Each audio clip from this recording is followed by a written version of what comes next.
How to make it, कैसे बनाए ये अकाउंटेबल सिस्टम को? कोई चेहरा है सिस्टम का, दिखाई देता है क्या?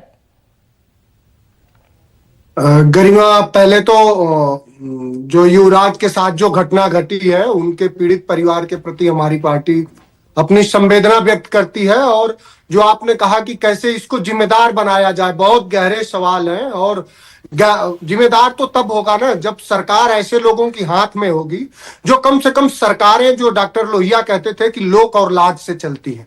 और जब सरकार में बैठे लोग, जो उसके शीर्षस्थ लोग हैं, वो जब अंतहीन संवेदनाओं के साथ, गरिमा आज मेरे पास वो नहीं है, इस वजह से मेरी आवाज हो सकता है कि कम जा रही हो, जो लोग सरकार चला रहे हैं, आवाज थोड़ा बढ़ा दीजिए।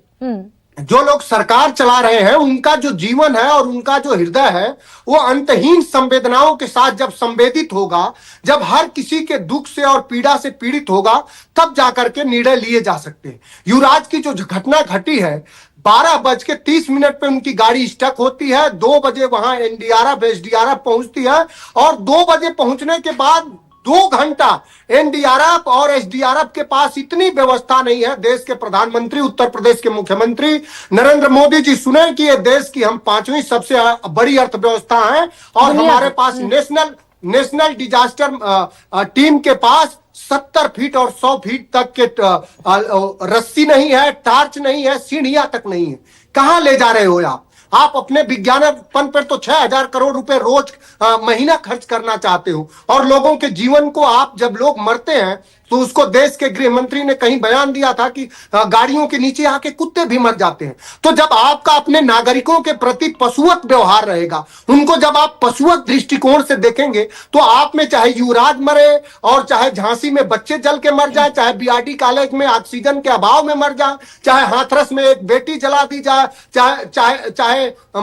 चाहे मेरठ में एक बेटी के मां की हत्या कर दी जाए, आप में मर्म कहां से आएगा? आप में तो सत्ता का इतना कैसे करें ना फिर मनोज सिंह काका? भाई मेरी सामान्य समझ से तो बाहर है। हमारे फोरफादर्स ने कॉन्स्टिट्यूशन में दे दिया अनुच्छेद 21 कि जो भी सरकारें चुनी जाएंगी वो साफ पानी और साफ हवा तो कम से कम मुहैया करा दे, सुरक्षा, सड़क पर सुरक्षा तो दे दे। ये तो कॉन्स्टिट्यूशनल मैंडेट है ना, तो कैसे करें फिर?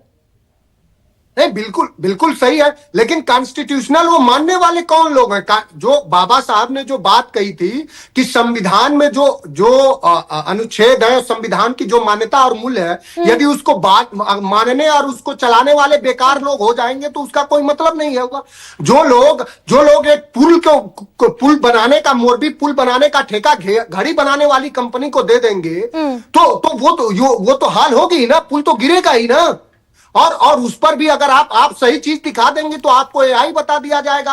आप पर योगी आदित्यनाथ जी मुकदमे कर सकते हैं, आपके चैनल पर कर सकते हैं, हम पर कर सकते हैं। नहीं, ये पुल गिरने की तो अंतहीन सीमा है इस देश में। पुल तो दरअसल खेल हो गया। 18 जून को अररिया में गिरा, 22 जून को सीवान में, सिर्फ बिहार का डेटा है। 22 जून को सीवान में गिरा, 22 जून को ही पूर्वी चंपारण में गिरा, 26 जून को किशनगंज में गिरा, 28 जून को मधुबनी में गिरा। पुल तो गिरते रहते हैं।